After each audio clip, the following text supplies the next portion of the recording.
Muy buenos días a todos. En nombre del Centro de Investigación en Derecho Internacional e Integración Regional, le damos la más cordial bienvenida al encuentro del día de hoy, Jornadas de Derechos Humanos.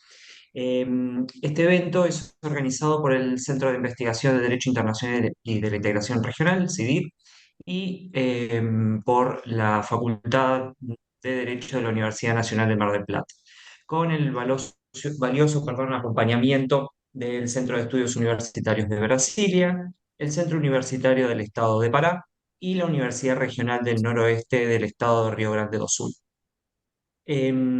Quiero agradecer al director del Departamento de Derecho Público, que hoy lamentablemente por otros compromisos académicos que tenía no puede estar presente, al doctor Pedro López Mantucci.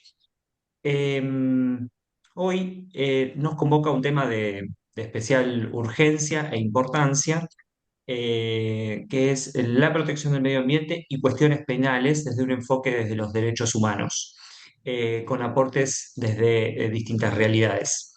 Eh, Hoy contamos con la presencia de tres destacados referentes y especialistas del derecho ambiental, el derecho procesal y el derecho penal: el doctor Michael Vermouth, el doctor Jefferson Carus Guedes y la doctora Juliana Freitas. Vamos a comenzar con la exposición del doctor Michael Vermouth, eh, quien, nos ofrecerá una reflexión sobre el monitoreo electrónico de convictos y los derechos humanos. Le doy la palabra, doctor. ¿Me escuchan bien? Sí, Sí, perfecto. perfecto. Muy bien. Muy bien. Buenos días a todos. Gustaría de comenzar agradeciendo por el privilegio de estar con ustedes en la Universidad Nacional de Mar del Plata y conocer sus investigadores y estudiantes. Agradezco al profesor Fabio Farinella y los profesores Romina, Nicolás y todos los otros que están con nosotros por su atención y amabilidad en la organización de esta actividad. Espero que mi español no sea incomprensible y que no traumatice a este público tan selecto. Por esto usaré un guión para eh, guiar mi exposición con los principales aspectos que abordaré. Bueno, para empezar, es necesario decir que enfrentar el escenario de profundas violaciones de derechos humanos que caracteriza las prisiones brasileñas requiere una reflexión seria y comprometida. En este sentido, eh, nuestra investigación propone un análisis más detallado de una de estas medidas, que es el monitoreo electrónico de convictos y sus consecuencias en términos de la efectividad de su función principal, que es solucionar el problema de la sobreencarcelación en el país, identificada como la principal causa del estado de cosas inconstitucional reconocido por nuestro Tribunal Constitucional. Para ello, me gustaría analizar el tema desde una perspectiva crítica, proponiéndoles la siguiente reflexión. Tal como ha sido implementado en Brasil, el monitoreo electrónico es efectivamente un mecanismo para maximizar la libertad o es una medida que desde una perspectiva del populismo punitivo actúa como un instrumento para reforzar el control punitivo, resignificando los estigmas y avalando una acción selectiva del sistema penal brasileño. Esto se hace con el fin de poner de relieve rasgos de una sociedad de control arraigada en un estado excesivamente punitivo, pero que ve en el monitoreo electrónico una condición de posibilidad para la reducción del encarcelamiento masivo. Es importante enfatizar oportunamente que la situación penitenciaria nacional, presentada por el Supremo Tribunal Federal como estado de cosas inconstitucional, está íntimamente influenciada por el discurso punitivo, tanto institucional como socialmente difundido. Eso se debe a que gran parte de los individuos tras las rejas están en prisión preventiva, es decir, sin una condena definitiva por parte del Poder Judicial. Casi la mitad de la población carcelaria brasileña no tiene formalmente el decreto criminal condenatorio, sino solo una medida cautelar que, sin embargo, mantiene, en teoría, la presunción de inocencia.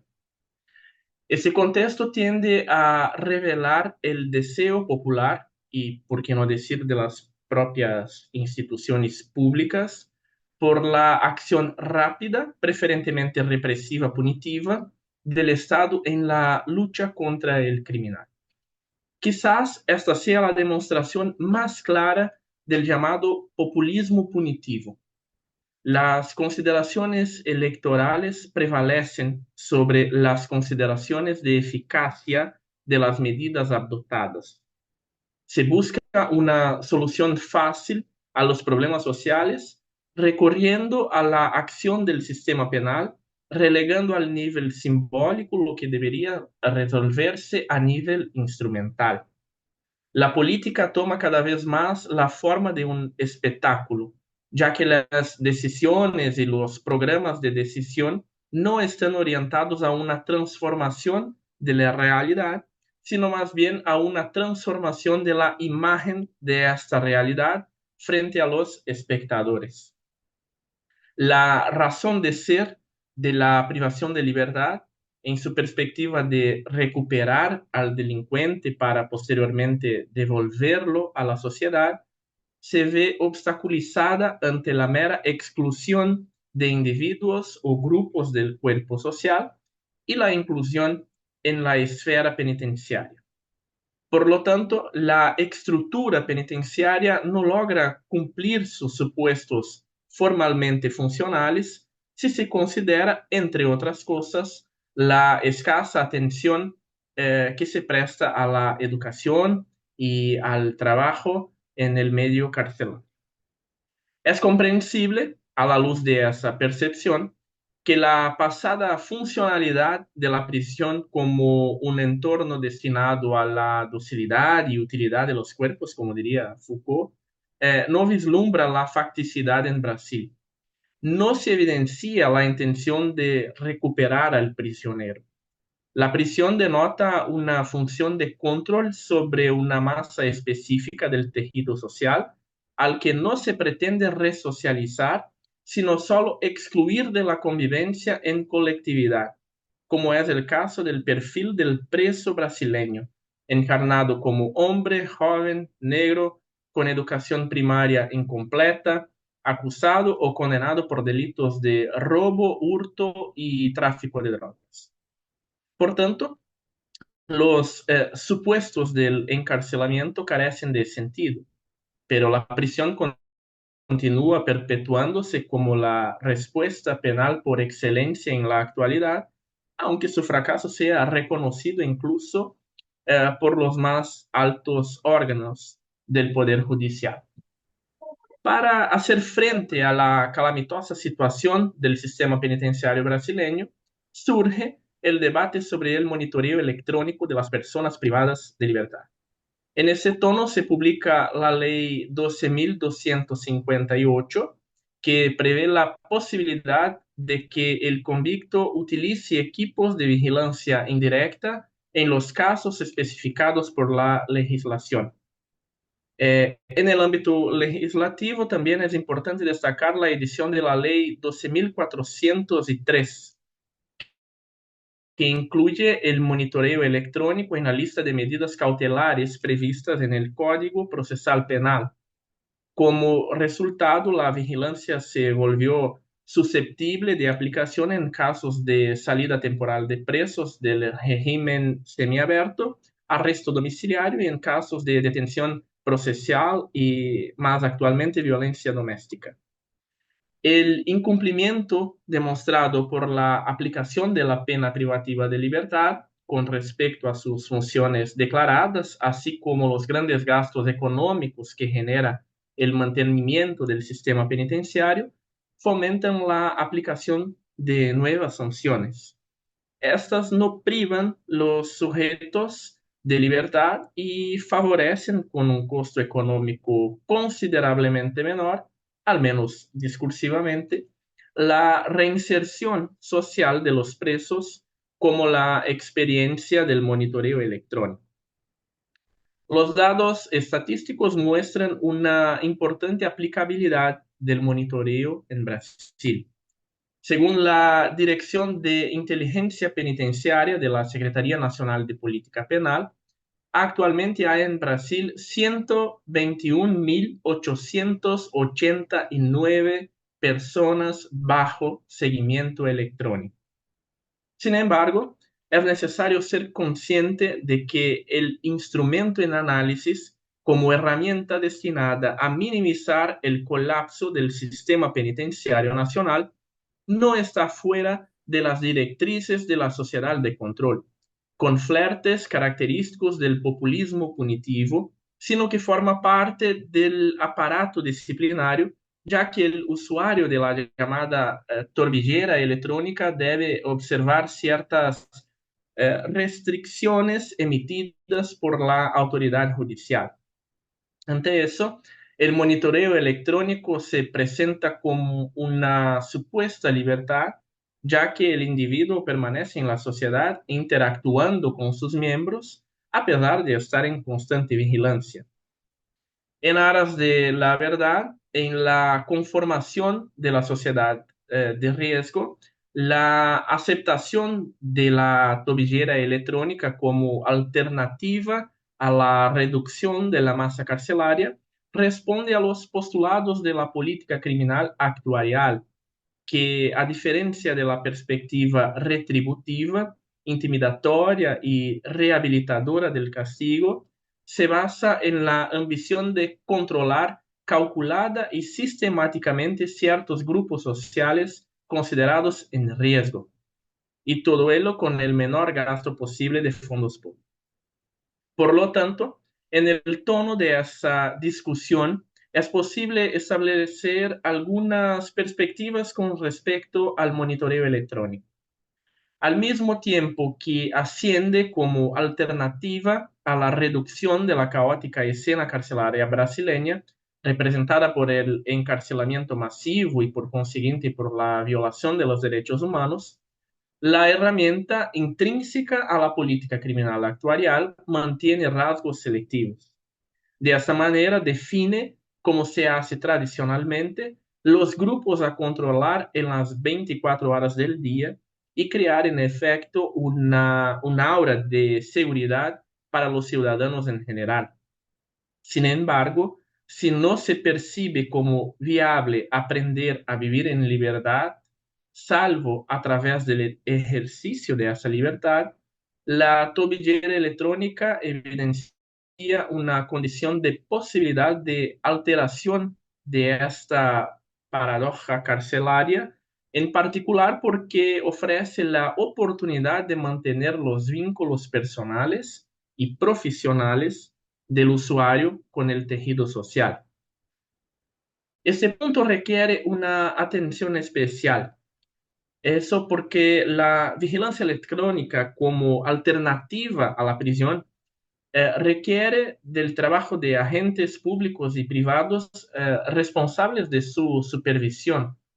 Algunos estados brasileños cuentan, algunas provincias cuentan con equipos de psicólogos y trabajadores sociales dedicados al seguimiento de las personas vigiladas. En otros, las labores de vigilancia son realizadas exclusivamente por funcionarios penitenciarios y empleados de la empresa contratada, restringiéndose a verificar si la persona rastreada cumple o no con las condiciones judiciales determinadas y a la ejecución de las sanciones que se deriven de su posible incumplimiento. En un contexto como este, el monitoreo electrónico deja de ser una alternativa a la prisión, pasando a ser una extensión de la misma más allá de los muros. Los propósitos del monitoreo electrónico se limitan a crear una sensación de vigilancia en el usuario, recordándole permanentemente que sus movimientos están siendo observados como si fuera un auto carcelero. La ausencia de equipos multidisciplinarios impide la supuesta inclusión social y laboral de los monitoreados. Ellos se convierten en los administradores de su sentencia. En este contexto, la responsabilidad por la tobillera recae en la persona supervisada, que debe ser responsable de los aspectos prácticos del dispositivo, desde el cuidado básico del equipo hasta el mantenimiento de la batería en todo momento. Las consecuencias por el incumplimiento de estos requisitos no son meras sanciones administrativas, sino graves perjuicios en el camino hacia el cumplimiento definitivo de la pena y la consecuente libertad real. La posibilidad de regresar al sistema penitenciario aparece así como una posibilidad latente, transformando la medida de seguimiento electrónico en una viaje muy angustiosa.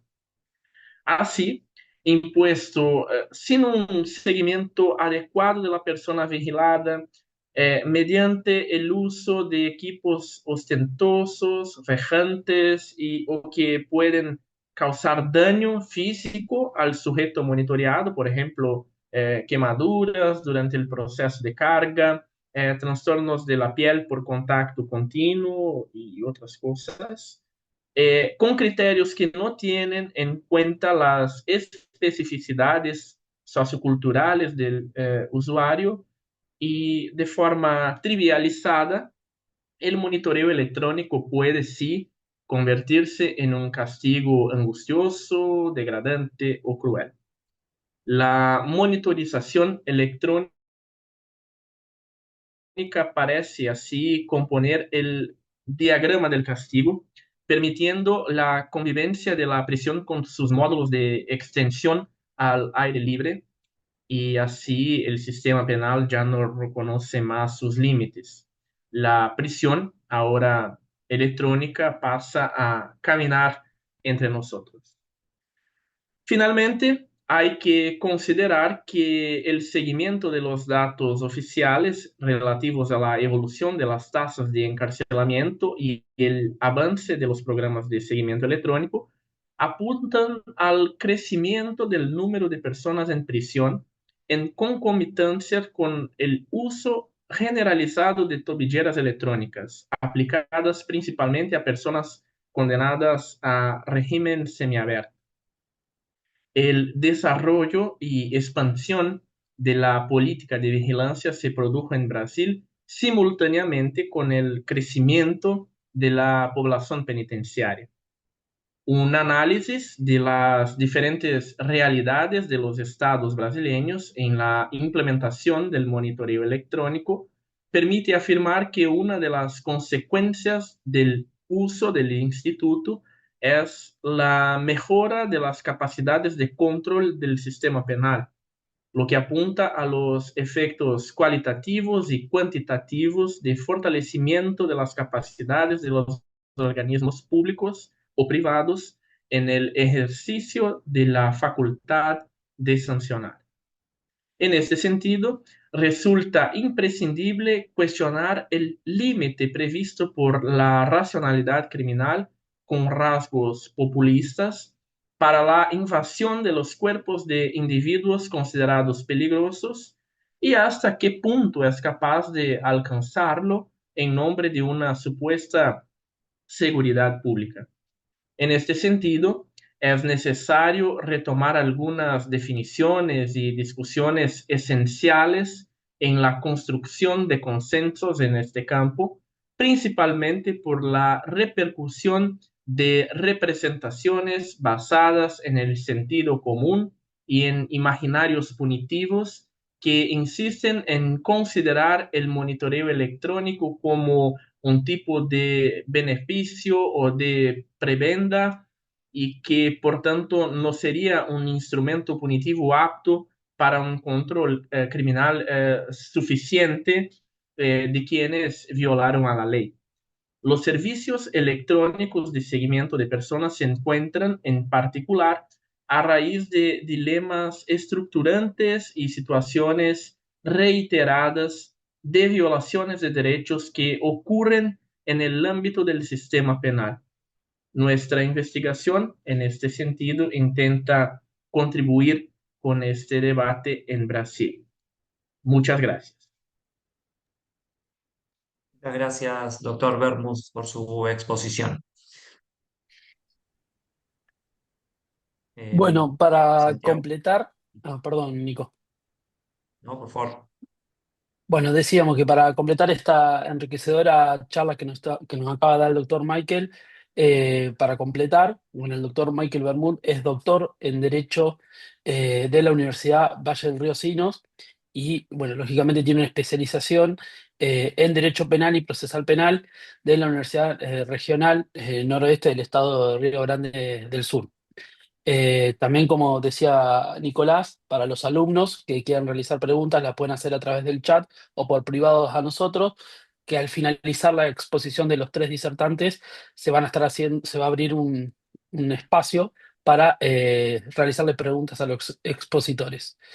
Bueno, en segundo lugar, como decíamos al principio, va a hablar ahora el doctor Jefferson Carus, que nos va a compartir una mirada sobre el derecho procesal ambiental. Para decir que el doctor Jefferson es doctor y magíster en Derecho Público por la Universidad del Valle del Río Sinos y es coordinador y profesor del programa posgrado de Derechos Humanos de la Universidad Regional Noroeste del Estado de Río del Sur. Bueno, doctor Jefferson, lo dejamos a usted. Bueno, gracias por la presentación, Santiago. Ainda que necesite hacer una pequeña corrección porque era de Michael, pero no hay problema ninguno. La personalidad nuestra es mezclada por completo, no te preocupes.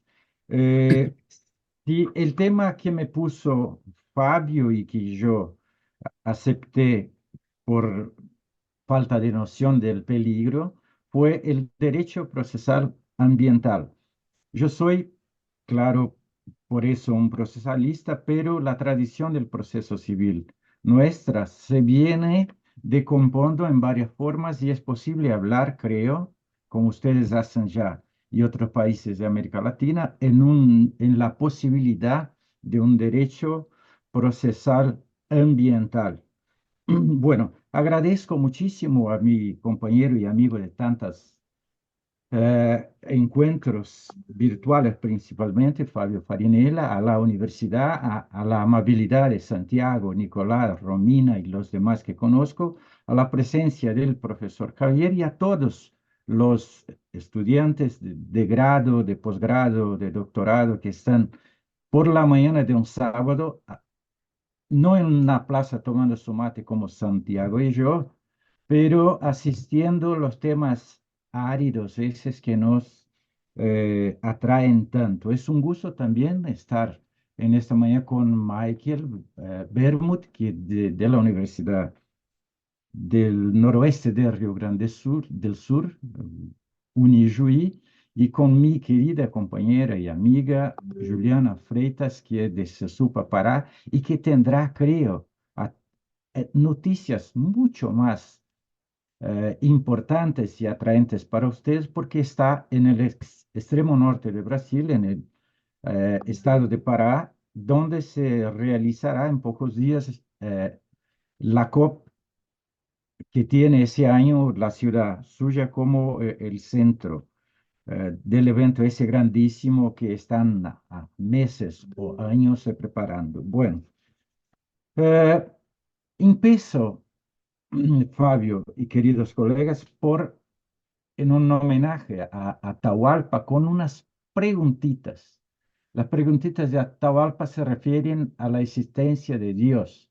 Yo pregunto algo más sencillo que es, ¿será que existe, se puede hablar de un derecho procesal ambiental en Brasil y en América Latina? Yo creo que no contesto inmediatamente. Creo que es posible encontrar una serie de leyes. La base, claro, son los códigos de derecho procesal nuestros, tanto los provinciales argentinos como el nacional y el Código General nuestro, que se llama Código de Proceso Civil, reglas que pueden ser transportadas con limitaciones para que se identifique un posible campo del derecho procesal ambiental.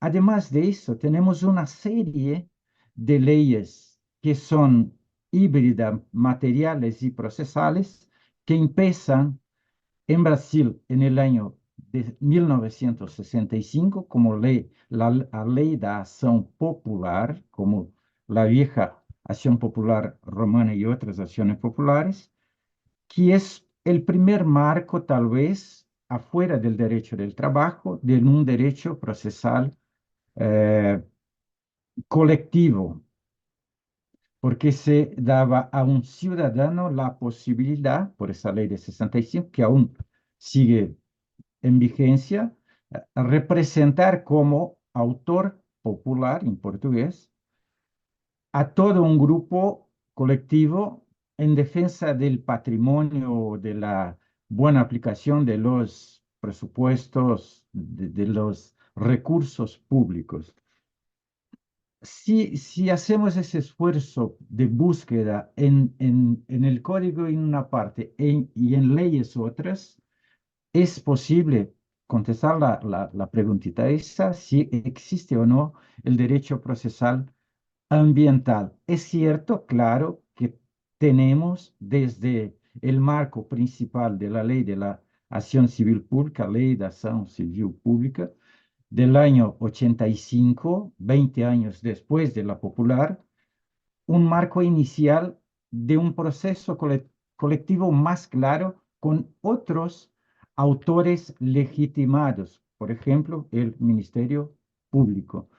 A ley de acción civil pública del 85 nuestra tenía como autor principal el Ministerio Público y hay otros claros, los órganos públicos, las representaciones de asociaciones, después la Defensoría Pública, que es un poco distinto de las defensorías latinoamericanas, la defensa de los pobres y no una oidoría o una defensoría del pueblo como en algunos países. Por eso me parece posible sí hablar. Paso a un punto que hablaría porque ustedes conocen bien o un poco la situación brasileña. Es un país con una diversidad grande, ustedes lo saben, con una división política un poco parecida, semejante a de ustedes, que son con estados federales sin leyes procesales estaduales. Nosotros no tenemos leyes procesuales provinciales como ustedes. Y con una complejidad, y les anticipo, de 83 millones de procesos individuales o algunos colectivos, y hay una litigancia muy grande. Eso pone eh, en destaque la necesidad y la importancia de un proceso colectivo. Otra preguntita que no está entre las mías registrada aquí, pero lo hago. ¿Será que hay un derecho procesal ambiental individual y se podría un legitimado individual, un autor cualquier, litigar, ir a juicio, ir al Poder Judicial, demandar por cuestiones ambientales suyas? Creo que sí, pero aquí estamos, la pregunta principal era otra, si hay el colectivo, sí. Bueno, paso adelante un poco para que tengan una noción de las dos leyes y de otro conglomerado de leyes que pueden, de donde se puede retirar ese derecho procesal ambiental nuestro. Hablé de la ley de la acción popular del año 65. Les hablo de una segunda ley. Los números, Farinela, ya mandé esta anotación para que comparta con todo, para que no les moleste con números. La ley del 81, que se llama Ley de la Política Nacional de Medio Ambiente, que tiene connotaciones materiales, generales y algunas también que se pueden tirar de proceso. La principal ley del proceso colectivo nuestra es la Ley de Acción Civil Pública que mencioné del año 85, que junto con el Código de Defensa del Consumidor nuestro, que es de 5 años después del año 90, 5 después de esa ley de acción civil pública, forma un conjunto o un microsistema flácido, creo, del proceso colectivo nuestro. Son los principales: Acción Civil Pública 85, Código de Defensa del Consumidor, que tiene una parte procesal, al artículo 81 y siguientes, puramente procesal. Es de ahí que se hace el proceso colectivo brasilero, que sirve, creo, como base para un posible derecho procesal ambiental. Nosotros no tenemos un código de derecho procesal colectivo general. Tuvimos intentos legislativos, pero fracasaron todos. Bueno, los instrumentos son esos. Paso a un tercer punto, que es también una indagación y una prueba de la insuficiencia del derecho procesual individual, ese que usamos todos los días en las luchas de María contra Juan, de las empresas contra otras empresas, y que está plasmado en los códigos procesales de ustedes y nuestros. La pregunta es: ¿será que los instrumentos de acceso a la justicia nuestros son hábiles y buenos si existe el derecho procesal ambiental? Creo que sí, es posible decir que hay instrumentos que, como esos del proceso colectivo nuestro, acción civil pública, Código de Defensa del Consumidor, eh, y otros mencionados, que pueden permitir el acceso. Pero yo propongo otra cosa anterior, Juliana y Michael, que pensemos el acceso a la justicia, no en el sentido del poder judicial, pero en un sistema no judicial, extrajudicial, prejudicial y tal vez para después, postjudicial. Para nosotros, el concepto de sistema de justicia eh, congloba no solo el poder judicial, pero también las acciones de los órganos de la administración pública, que pueden de una forma u otra, y el Ministerio Público, que no es propiamente en Brasil un órgano coligado al Poder Judicial o al Estado, tiene una cierta aislación, como con ciertos poderes, inclusive para litigar contra el Estado, ¿no? Ejemplo así de acceso a la justicia ambiental sin ir al Poder Judicial puede ser las manifestaciones del Ministerio Público, que hace por medio, en nuestro caso, de notificaciones a empresas, a particulares y al propio Estado, para que haga o no haga cosas que se consideran temibles, arriesgadas, peligrosas y así adelante. Bueno, un punto importante, que es el conflicto entre el derecho procesal individual y el colectivo, y que permite imaginar el derecho procesal ambiental, es la amplia legitimación.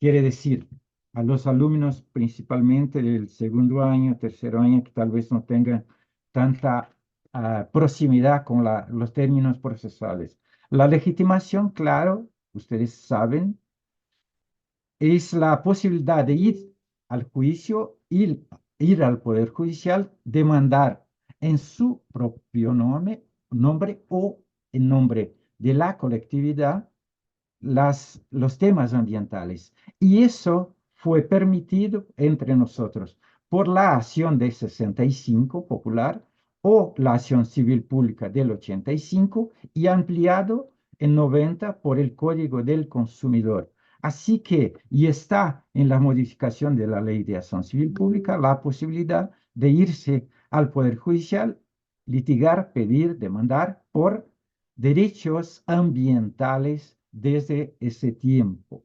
Así que la legitimación, la posibilidad de alguien ir a juicio al Poder Judicial existe.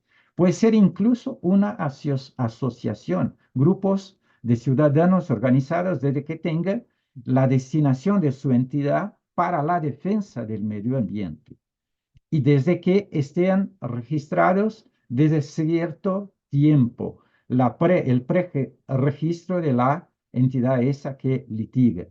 El objeto tiene que tener la proximidad con el objeto procesual que se litiga. Si es para la defensa de las abejas, no se puede defender las hormigas. Imaginemos en estos dos géneros de insectos. Los aracnídeos no son, Fabio, insectos. Por eso no crié una asociación de defensa de arañas. Bueno, la forma de tutela es otro conflicto muy importante y difícil que tuvo ya en los años 90 y 2000 modificaciones importantes. ¿Será que la forma de tutela clásica nuestra de responsabilidad y de pago de los daños es compatible con la defensa del medio ambiente? Se sabe que no ustedes todos conocen eso. La pregunta es, ¿las leyes nos tienen ya formas de tutela adaptadas a la concepción de defensa del ambiente y que permitan decir que integran un derecho procesal ambiental? Yo creo que sí. La tutela nuestra en los años 90 es llamada de tutela, en portugués, tutela específica. Que la tutela que se quiere no es el pago del daño más. Tiene que ser la tutela de rehacer, de reconstruir o antes preventiva de no permitir que se haga el daño, el perjuicio o que se ponga en riesgo cierta situación. Por eso sí, yo creo que las formas de tutela nuestras están, brasileñas y latinoamericanas también, en general, aptas, adaptadas, eh, aproximadas al modo perfecto para que se pueda ir a juicio y pedir que se reconstruya algo o que no se haga algo. Por eso las obligaciones de no hacer son importantísimas y tenemos en Brasil desde el año 94 con la reforma del código anterior, el actual es de 2015, que repite eso, tenemos formas de protección de estas situaciones. Bueno, otro punto es la importante y que tenemos ya, es la alteración de las reglas probatorias. La clásica división del encargo de prueba al autor y al reo, al demandado, no es perfecta, porque a veces la prueba del daño ambiental debe ser encargada al demandado. Tenemos eso tanto en Código del Consumidor como la flexibilización de las reglas probatorias en el código actual y también en otras leyes que posibilitan esa distribución del encargo probatorio, no solo para aquel que hace la alegación. Bueno, la eficacia de la decisión es otro punto muy difícil, pero salto por eso. Eh, Vuelto para que especialmente los estudiantes más nuevos o menos viejos sepan dónde está en las leyes constitucionales nuestras, en la ley, Los puntos que considero básicos, basilares, para que se retire la posibilidad de demandar por el ambiente. La previsión de justiciabilidad, que nosotros llamamos en portugués de inafastabilidad, está prevista en el inciso para nosotros, en párrafo 35 del artículo quinto, que es el más largo nuestro, con varios derechos individuales que preocupan mucho a Michael. Varios tienen el sentido penal, pero aquí hay un amplio penal y no penal que dice que todos son iguales perante la ley, la cabeza, y el 35 dice, la ley no excluirá de la apreciación del Poder Judicial la lesión o amenaza a derecho. Ahí está la tutela preventiva prevista en la Constitución, 35 del quinto de la Constitución.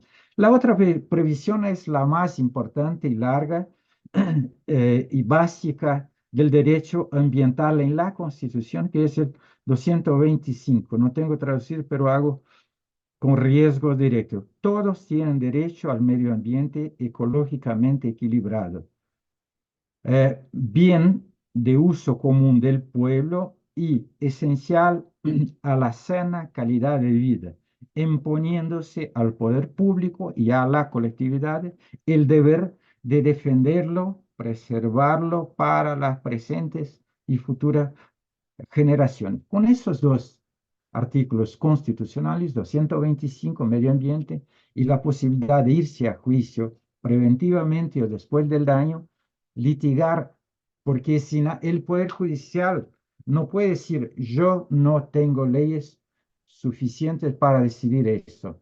La vieja expresión latina del non liquid, que es prohibida por esa regla del 35 de la inafastabilidad. El juez no puede decir, no miro eso porque no tengo leyes. Él tiene que mirar y tiene leyes.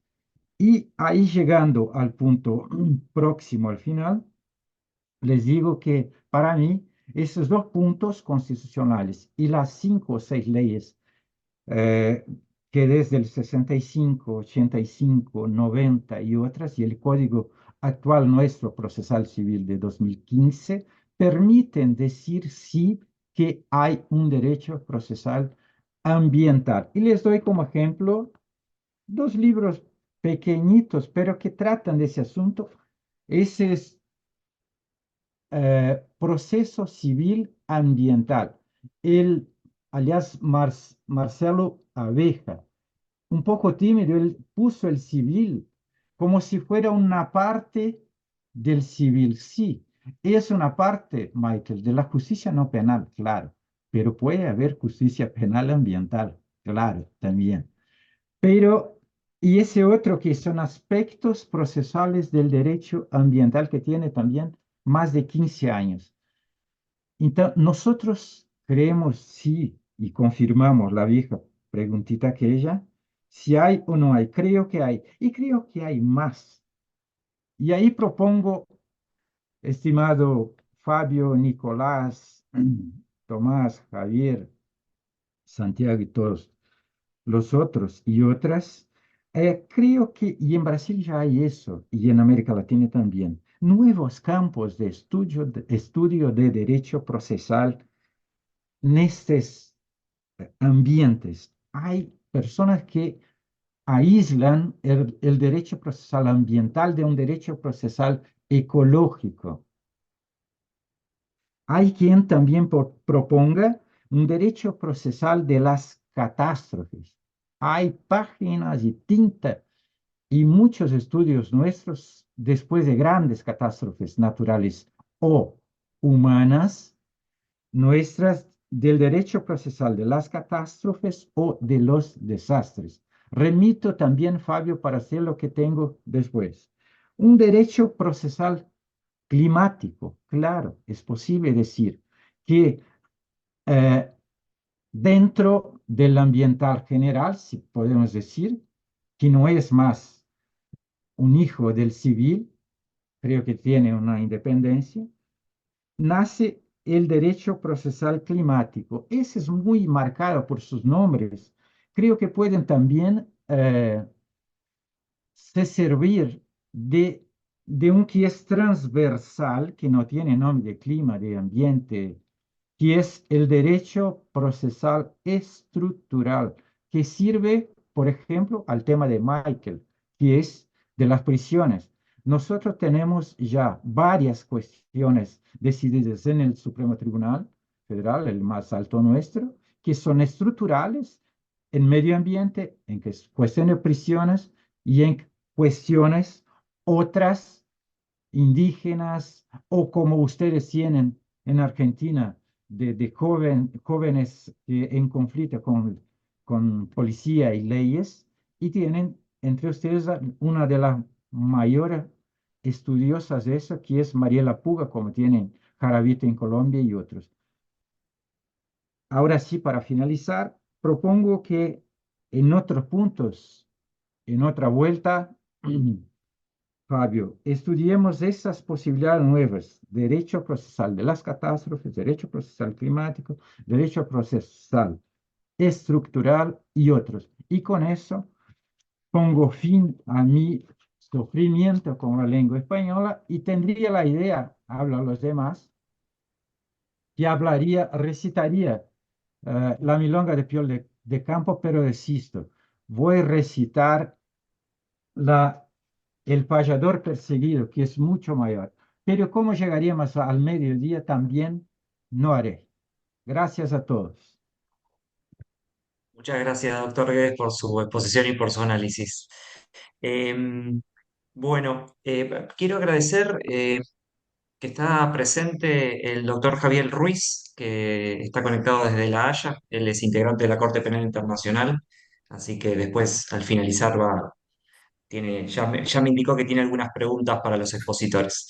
Bien, para cerrar esta ronda de exposiciones, eh, contamos con la presencia de la doctora Juliana Freitas, quien abordará los desafíos del derecho ambiental y los derechos humanos en la Amazonia.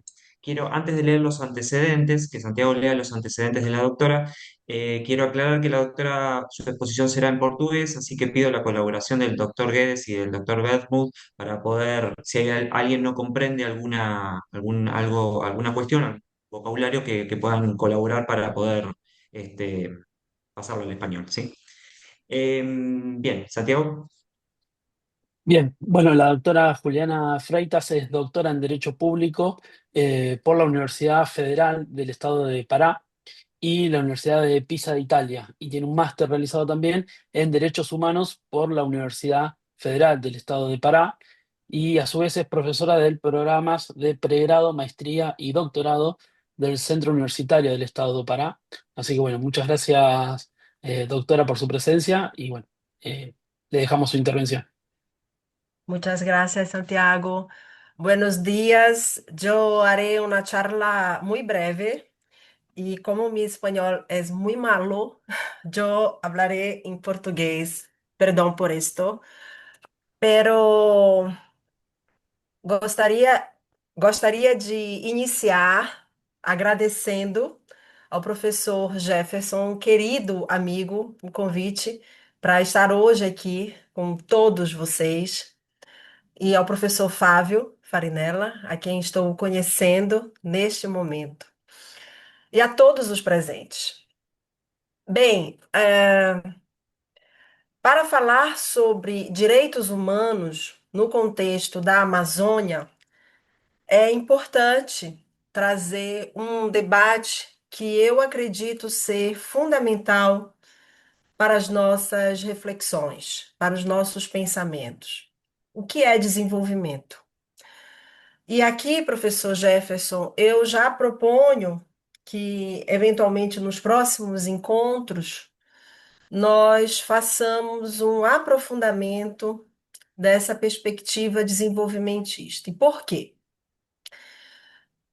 Ao que me parece, quando se fala em desenvolvimento, desenvolvimento na Amazônia, desenvolvimento na América do Sul, desenvolvimento de um modo geral, nós estamos diante de um debate que é estabelecido a partir de um padrão que precisa ser acompanhado por todos aqueles que não estão atendendo, diria, às regras do jogo.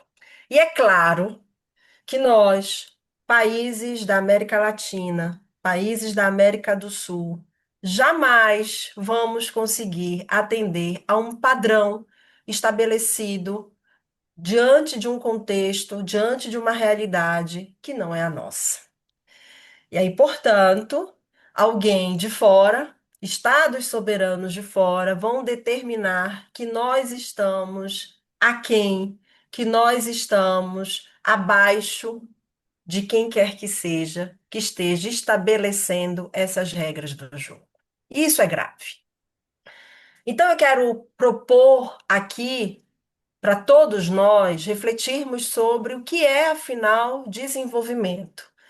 Que ao longo de toda a nossa história, nós temos relacionado desenvolvimento a crescimento econômico ou ao segmento desses padrões estabelecidos por outras nações, por outros países. E eu, particularmente, entendo que desenvolvimento não pode ser sinônimo de crescimento econômico. E aqui eu quero trazer algumas ferramentas, alguns instrumentos para nós podermos entender o que é desenvolvimento e então admiti-lo no contexto da Amazônia, no contexto da América Latina. Quando nós pensamos em desenvolvimento, nós estamos nos referindo necessariamente a políticas pensadas a partir de uma determinada realidade.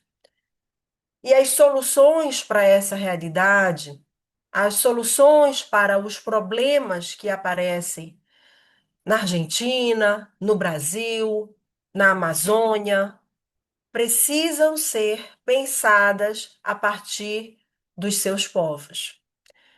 Como imaginar que os problemas ocorridos na Argentina, por exemplo, ou por grupos vulnerabilizados no Brasil, sejam solucionados por quem não vive essa realidade? E é isso o que tem acontecido ao longo de toda a nossa história. Nós importamos soluções para os nossos problemas. E, na verdade, essas soluções nunca vão ser suficientes para resolver os nossos problemas, porque surgem diante de um contexto que não é o mesmo no qual tais problemas acontecem. Quando nós estudamos os filósofos no doutorado, mestrado, que são importantíssimos, nós acabamos por importar teorias que muitas vezes não se relacionam à nossa realidade. E aí surge um sentimento quase que comum de incapacidade. Nós não vamos conseguir alcançar as respostas que foram dadas por esses teóricos, muitas vezes. Então é importante que nós os tenhamos como referências, sim, mas que nós saibamos adaptá-los e interpretá-los diante do nosso contexto. Daí porque falar em desenvolvimento é, acima de tudo, trazer a necessária participação pública para pensar os problemas sociais. Então, como o povo da Argentina, os juristas, os acadêmicos, os integrantes do sistema de justiça, a sociedade civil, pensa os seus problemas. E como não só pensa os seus problemas, mas como pensa em solucioná-los diante da realidade em que vive. Como que nós, aqui no Brasil, enfrentamos a nossa realidade e quais são os instrumentos, as ferramentas que nós temos para solucionar esses problemas? Aí sim nós começamos a pensar em políticas desenvolvimentistas. Assim como falar em desenvolvimento é também falar sobre a impossibilidade de qualquer medida violar direitos humanos. Não sei como acontece na Argentina, e não tenho lugar de fala na Argentina, claro, conheço jornais, notícias, já estive algumas vezes aí, mas aqui no Brasil é muito comum algumas políticas serem criadas de modo a atender interesses de determinados grupos e outros grupos vulnerabilizados, grupos de indígenas, grupos quilombolas, grupos de pessoas ribeirinhas que moram à beira dos rios, não serem ouvidos. E são esses grupos os que são afetados, o que têm os seus direitos violados quando essas políticas acontecem. Então, eu deixo uma reflexão. Será que nós temos como falar em políticas desenvolvimentistas quando essas políticas afetam grupos vulnerabilizados? Não me parece.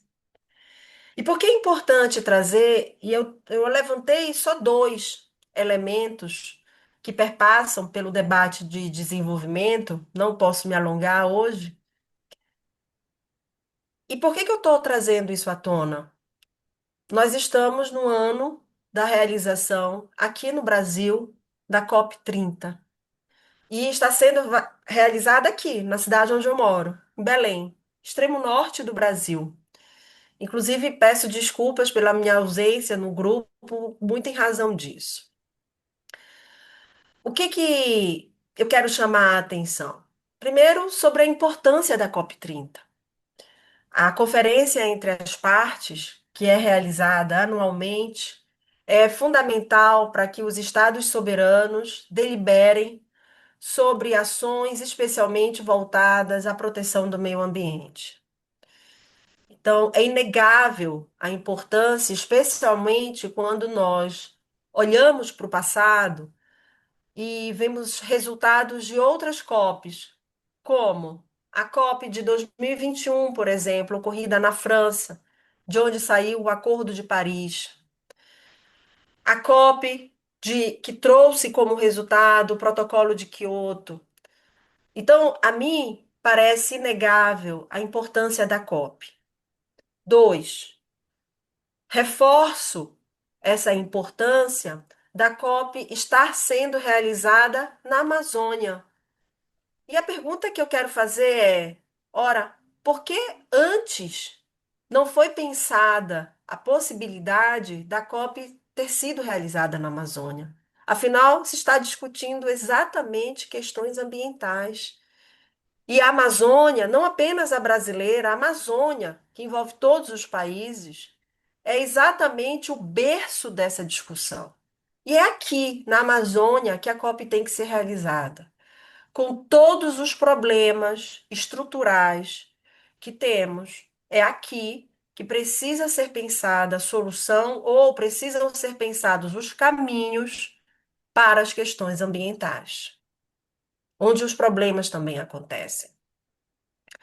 Mas eu quero chamar a atenção para uma reflexão que eu venho fazendo e não me parece que seja uma questão apenas da COP30, dessa que está acontecendo no Brasil, mas é uma realidade que acompanha todas as edições da COP e que está relacionado a esses elementos que eu acabei de trazer para vocês sobre o direito ao desenvolvimento. E aqui eu faço uma conexão entre o que eu comecei a falar sobre desenvolvimento e a COP30.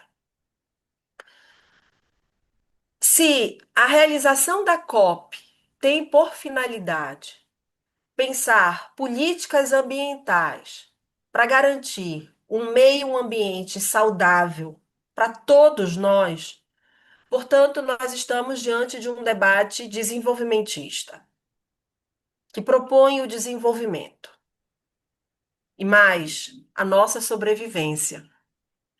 Sem Amazônia, nós não sobreviveremos. Se é assim, parece-me que seja fundamental que esse problema seja discutido no meio da Amazônia, como eu acabei de pontuar. E que também haja participação pública nesse debate. E aqui eu quero deixar uma indagação, uma reflexão para todos nós. Repito, não é um problema que está acontecendo na COP30 do Brasil, mas é uma realidade que acompanha todas as edições da COP. Quem, de fato, está participando das reuniões da COP30?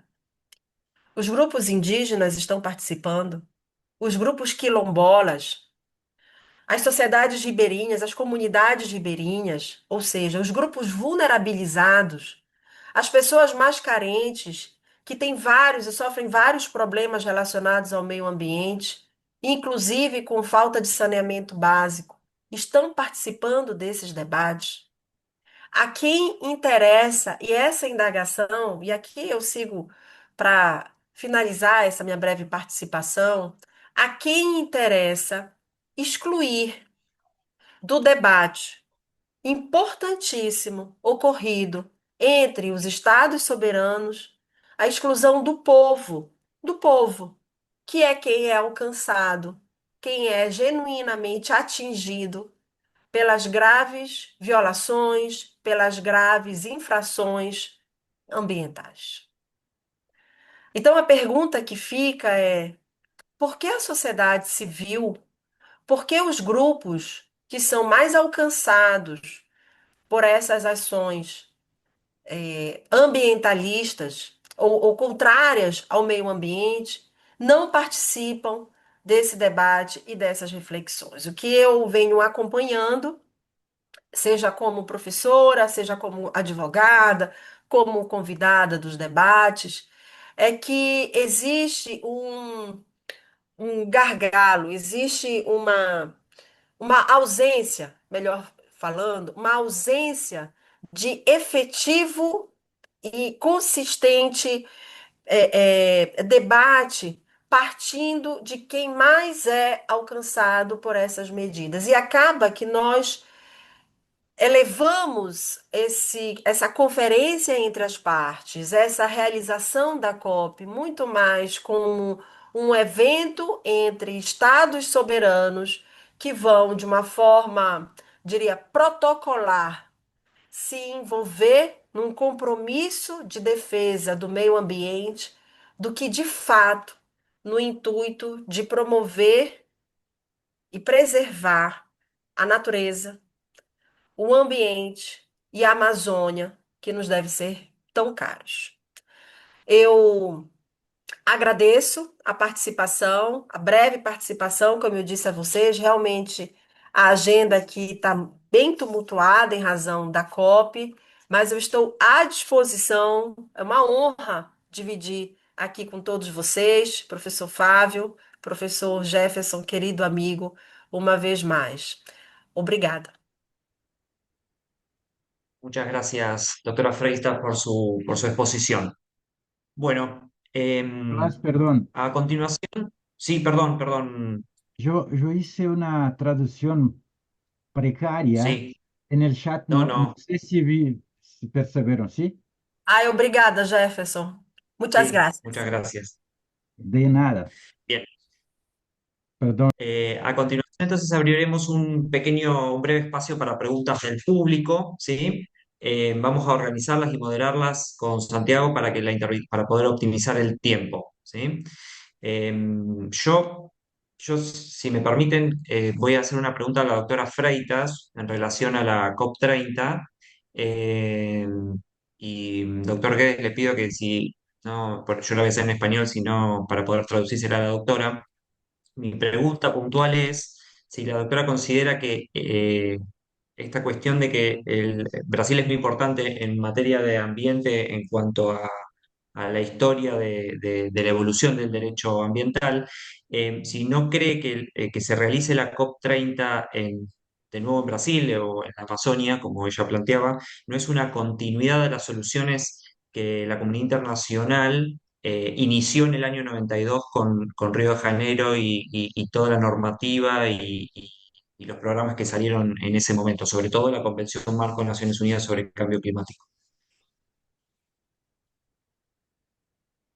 Sim, eu compreendo bem. Graças. Sim, eu acredito que nós estamos num movimento, né, de continuar esse debate, de continuar essas reflexões, partindo dessa nossa realidade. Acredito também que e eu tenho falado sobre isso, uma grande ousadia trazer a COP30 para cá, para o Pará, onde eu estou, mas muito importante, muito relevante, inclusive, Nicolá, para as pessoas que vêm de fora perceberem a realidade que é vivida na Amazônia, né? Eu vou dar só um exemplo, Jefferson, me ajuda com a tradução, por favor. Eu trabalho no eleitoral, eu sou advogada nas eleições.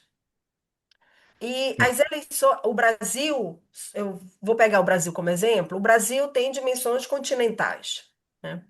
Então, fazer eleições aqui na Amazônia é completamente diferente de fazer eleições no sul do Brasil.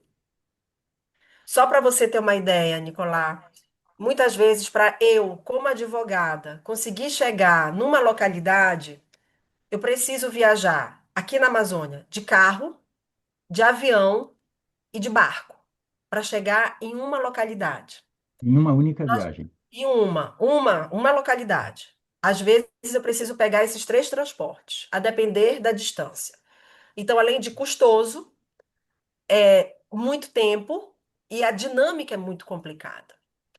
Daí a gente volta para o que eu falei lá atrás sobre como que nós vamos adotar como solução para os nossos problemas caminhos que foram pensados por pessoas que não moram aqui. Não tem como. Então é preciso que as autoridades estejam na Amazônia, que vivam a realidade, ainda que por breves dias, né? E ainda que uma realidade mascarada, disfarçada, percebam quais são as nossas dificuldades. E não dá para pensar em soluções ambientais sem viver os problemas ambientais. E não só os ambientais aqui da nossa terra, mas os estruturais. Então, falar, por exemplo, sobre eleições só no ambiente do Brasil, nós vamos perceber realidades muito diferentes. Uma questão. Algumas regiões estão sofrendo com o desmatamento seca, seca nos Sequía, rios. sequía. Então, aqui na Amazônia, algumas localidades que tinham muitos rios, muitas águas, estão sofrendo com a seca. Para irem votar, por exemplo, elas usavam o quê? O barco para chegar no local de votação. Com a seca, elas não conseguem chegar. Por quê? Porque tem que caminhar muito e não conseguem votar. Porque não tem como caminhar muito, que a distância é demais. Percebe? Esse é um problema ambiental. Só que quem conhece esse problema? Nem as pessoas, nem o Jefferson conhece essa realidade. O Jefferson é do Brasil. Mas essa é uma realidade nossa daqui, que não é a minha realidade pessoal, mas é a realidade de várias comunidades aqui do interior da Amazônia. Então, sim, concordo, só respondendo e finalizando, que segue esse movimento de 92 e precisa continuar seguindo esse movimento, de, dos amazônidas pensarem, só que reforço, a população mais atingida é que tem que participar também desses debates. E não apenas se limitar à cúpula, né, dos estados que fazem parte. Muchas gracias, doctora. No necesita traducción de punto ninguno, ¿no? No. No, se entiende perfecto. Bueno, la verdad que queremos agradecer también porque tenemos varias preguntas de los estudiantes, pero dado el poco tiempo que tenemos, que ya estaba pactado para esta reunión, vamos a tratar para que puedan intervenir todos los disertantes. Les pedimos por ahí resumir o la mayor brevedad para poder hacerlo más fluido. Bueno, una pregunta aquí para el doctor Jefferson sobre cuáles serían, a su entender, las características distintivas del derecho procesal ambiental. Sí, en dos, tres o cuatro puntos. Una legitimidad más amplia a personas que no son parte individuales del conflicto, sino a organizaciones, Ministerio Público, asociaciones, el poder público, pues sus órganos. Dos, tomando el estructural, a rejetar la división clásica del proceso como con fases de la demanda, de la contestación o respuesta, de la instrucción y decisiones. Hay decisiones antes, hay decisiones emergenciales, urgentes, parciales, hay sentencias parciales.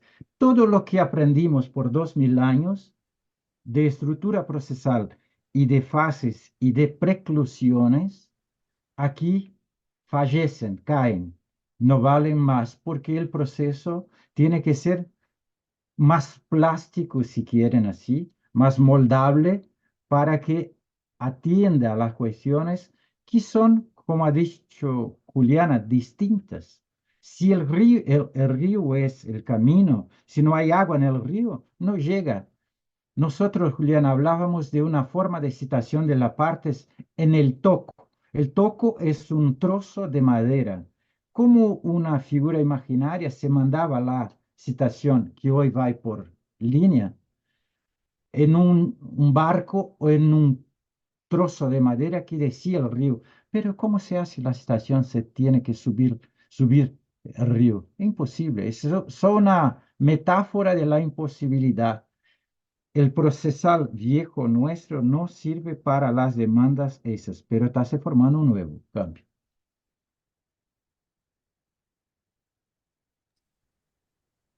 Bien, gracias, profesor Jefferson. Bueno, para el profesor Michael, dos preguntas en una, que, bueno, no sé si sabe que acá en Argentina muchos de los detenidos pasan en una primera instancia en las comisarías de policía. Entonces, bueno, por un lado, para ver si en Brasil sucede lo mismo, si hay detenidos en las comisarías, y por otro lado, que creo que va de la mano con la pregunta que usted estaba contestando en el chat, si se aplica lo del monitoreo a todos los tipos de delitos o en particular cómo funciona el monitoreo para los casos de violencia doméstica, que aquí es algo que preocupa y mucho en Argentina. Muchas gracias por las preguntas. Sí, en Brasil tenemos muchas personas que se quedan encarceladas en las comisarías que nosotros llamamos de delegacias y en condiciones de extrema violación de derechos también. Hay casos de mujeres, por ejemplo, muy jóvenes que fueran eh, inseridas en rejas con hombres y fueran violadas y todo lo más. En la segunda cuestión, eh, el monitoreo electrónico en Brasil, en el sistema penal brasileño, puede aplicarse tanto en la fase de ejecución de la pena como en la etapa procesal. Durante la ejecución, el juez puede imponerlo conforme un artículo de nuestra ley de ejecución penal, que es el artículo 146 B, si no estoy equivocado, especialmente en casos de salida temporal del régimen semiabierto, prisión domiciliaria o progresión al régimen abierto, sirviendo como condición para el goce de beneficios y se aplica a condenados por delitos de diversa gravedad, siempre que cumplan los requisitos legales y el control se justifique por razones de seguridad y proporcionalidad. Pero en la fase o etapa procesal, nuestro Código de Proceso Penal autoriza el monitoreo como una medida cautelar sustitutiva de la prisión preventiva. Es decir, la medida puede aplicarse en delitos patrimoniales, de corrupción, de violencia doméstica, ambientales o de tránsito, entre otros, eh, siempre que el acusado no represente riesgo grave a la sociedad o al proceso penal. Y la jurisprudencia de nuestros tribunales superiores enfatiza que el uso del monitoreo electrónico debe siempre ser fundamentado, proporcional, de modo que se configure como un instrumento de control racional y respetuoso a la dignidad humana y de la finalidad resocializadora de la pena. Y en ese sentido que contesto también a Tomás, que escribió en el chat. Eh, Mi crítica no se dirige al fundamento teórico, normativo del monitoreo electrónico, sino al modo que la medida se ejecuta en el contexto brasileño. Eh, Porque no hay dudas de que el monitoreo constituye una herramienta que es adecuada, legítima para enfrentar el fenómeno del superencarcelamiento, eh, porque se trata de una medida que puede representar una alternativa real a prisión y favorecer políticas de reducción del poder punitivo. El problema es que su aplicación práctica en Brasil muchas veces, o en la mayoría de las veces, no respeta los marcos normativos ni los principios de los derechos humanos que deberían orientarla. Entonces, lo que se observa es una banalización y una expansión acrítica del monitoreo, que es utilizado hoy de forma casi automática, sin un análisis individualizado y eh, en ocasiones, incluso en contextos en los que no existiría necesidad de control penal, como es el caso del régimen abierto. Entonces, de este modo, sí es una medida que nació con fines loables y garantistas, pero que termina reproduciendo las lógicas de vigilancia, expansión y exclusión que son propias del encarcelamiento, solo que en un formato mediado por las tecnologías. Muchas gracias, doctor. Javier, Para aprovechar, perdón, Nico, Nicolás, Sí, que hago una pequeñísima interrupción, vamos a utilizar 5 minutos más, nos vamos a pasar, porque tenía una pregunta para realizarle a la profesora Juliana. Eh, Ella comenzó diciendo que, bueno, el desarrollo no es exclusivamente crecimiento económico.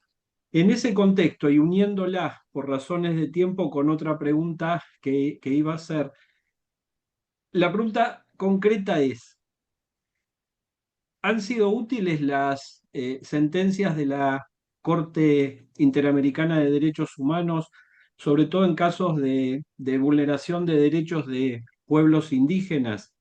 Y en ese contexto, y uniéndola con la de la COP, ¿existe conciencia en la COP, al menos de algún grupo de representantes, los que forman parte de las organizaciones internacionales o de los gobiernos, la relación entre el cuidado del ambiente y el derecho a la identidad, a la cultura y a la misma supervivencia? Como dice la Corte Interamericana, de los pueblos indígenas, pero en realidad hoy en día es de toda la raza humana.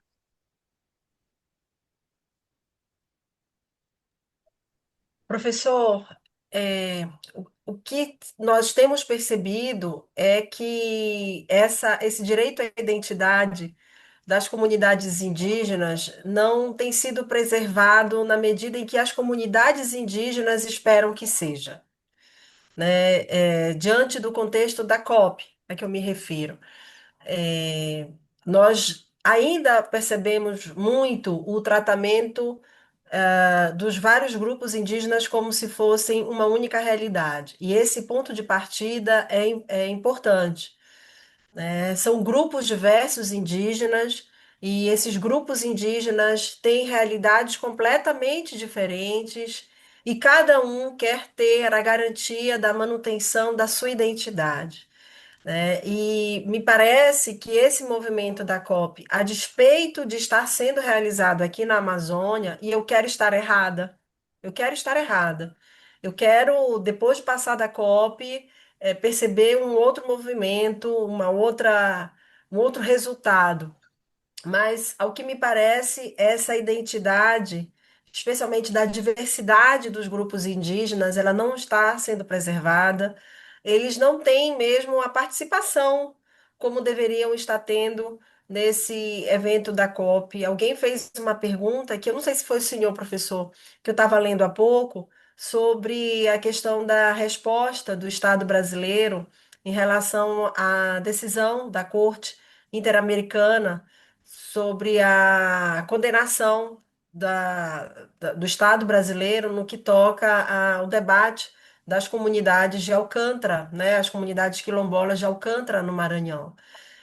E eu penso que o evento da COP é mais um evento que nós temos para reforçar, a necessidade de todos os estados se comprometerem, por exemplo, a cumprirem e honrarem, né, os direitos desses grupos vulneráveis, e quando condenados pelas cortes, sejam elas pátrias, né, sejam as nacionais que as internacionais, que garantam esses direitos. Por exemplo, em relação ao Estado brasileiro, algumas coisas foram feitas, mas ainda há muito a se fazer em relação às comunidades quilombolas de Alcântara, no Maranhão. Demarcação das terras, a indenização coletiva, isso tudo ainda não foi feito. Então, como que nós vamos discutir sobre COP, sobre meio ambiente, diante dessa vulnerabilização de vários grupos e feitas muitas vezes provocadas pelo próprio Estado? E é nesse contexto que eu discuto o desenvolvimento, professor. Então, não basta simplesmente que a COP seja um acordo feito entre parceiros, quando há um acordo, né, ignorando o povo, a sociedade, né, quem é diretamente afetado muitas vezes pelas próprias políticas do Estado. Não sei se eu lhe respondi, professor. Daría lugar a otras preguntas, pero lamentablemente ya nos hemos quedado sin tiempo. En nombre del decano de nuestra facultad, el doctor Guillermo Lorenzo, en el mío propio, yo agradezco y también junto a Nicolás, a Santiago, el resto de los profesores y los alumnos, el tiempo que ustedes nos han brindado. Profesora Juliana, profesor Michael, mi amigo ya, el profesor Jefferson. Esperamos que este sea el primer paso de una serie de otros. Nos gustaría conocer también los resultados a los que se han llegado, por lo menos el clima vivido en la COPI. Hemos estado hablando el otro día de la posibilidad de reforzar los vínculos a través de la creación de una red con Michael y Jefferson y nuestras universidades, y hasta eventualmente algo que ya he comentado con algunos de los profesores, la idea de que o bien ustedes nos visiten o bien nosotros, dentro del esquema de viaje de estudios que tenemos, poder visitarlos. Así que nada más por hoy. Ha sido un honor recibirlos virtualmente en nuestra casa. Muchas gracias y buen fin de semana para todos. Gracias, gracias. Gracias, hasta luego. Chao, buenos días. Muchas Gracias. gracias. Buenos días. Luego, luego, hasta luego.